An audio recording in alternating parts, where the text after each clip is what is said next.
The crypto giant FTX crashes, introducing massive uncertainty in the funding space for AI safety. Humans cooperate better with lying AI, and interpretability is promising, but also not. This and other news from the AI safety world will be addressed today.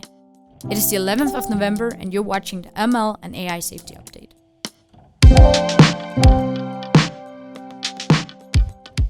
Since the drop of FTX is a major story, let's first dive into what actually happened with the FTX Foundation. When Sam Bankman-Fried, the CEO of FTX, announced the Future Fund in late February 2022 with the aim to improve humanity's long-term prospects, it seemed like yet another great initiative in support of the AI safety community and its ability to operate outside the incentive system of for-profits. 3 days ago, Sam Bankman-Fried tweeted about the liquidity issues as a crypto exchange, marking the start of a series of revelations about FTX, how they have mishandled users' money, moved funds to their own accounts, and violated their own terms of service. The Department of Justice has initiated an investigation into FTX and their crypto hedge fund, Alameda Research. Additionally, the recent crash of the Meta stock has seen the second big founder of AI safety research, Open Philanthropy, lose a lot of its money, so the future of AI safety looks interesting, to say the least. We follow up this serious news with research from a team at Stanford. They show that human-AI cooperation is better when the AI is calibrated on the relationship with the human instead of accuracy.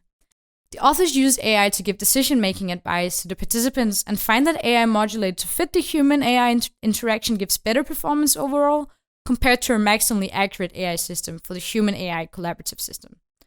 This introduces interesting considerations for how AI actually interacts with humans in relation to several ways we might safeguard future AI. And just as we thought we found some sort of linearity in inverse scaling laws, Google shows that they can become U-shaped. The only thing you need to do is just to scale your models up to extreme sizes.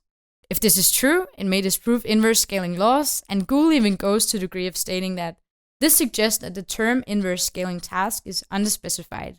A given task may be inverse scaling for one prompt, but positive or U-shaped scaling for a different prompt. However, not all are satisfied with their methods.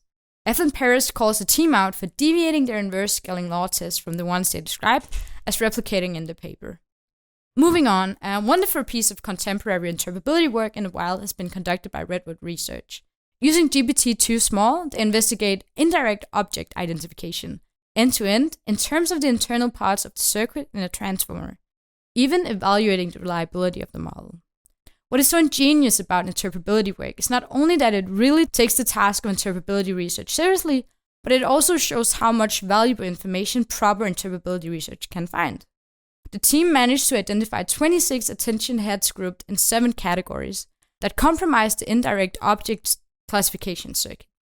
Along the way, the team also identified interesting structures from the model's internals, for example, that the attention heads communicated by using pointers to share a piece of information instead of copying it.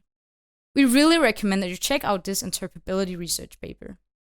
In other news, Eric Drexler and Judovsky discussed superintelligence on the Alignment Forum, because how many superintelligence AI are actually the best case scenario when they start interacting with each other. Also, the Janus team for Conjecture have found the outputs of OpenAI's human fine-tuned models to have very confident outputs in quite specific situations, having clear preference for specific numbers, answers, and the like. Matt Harrod doubts some of the messer-optimized thought scenarios proposed by the researchers in the field and calls to consider far more empirical research on messer-optimizers. David Kruger doubts the true value of interpretability and reverse engineering, suggesting that we should get our engineering right instead of reversing that engineering with interpretability. Nate Suarez doubts the cognitive interpretability approaches because we're not building minds but rather training minds. We have very little grasp of their internal thinking. He doubts our ability to predict if an AGI system will have positive outcomes for humanity. And finally, Apart Research released a website for interpretability research, and we definitely recommend you go check them out. And also consider if you would want to participate in the coming Interpretability Hackathon this very weekend. So check the links below for more information. This has been the ML and AI Safety Update. Thank you for watching, and we look forward to seeing you next week.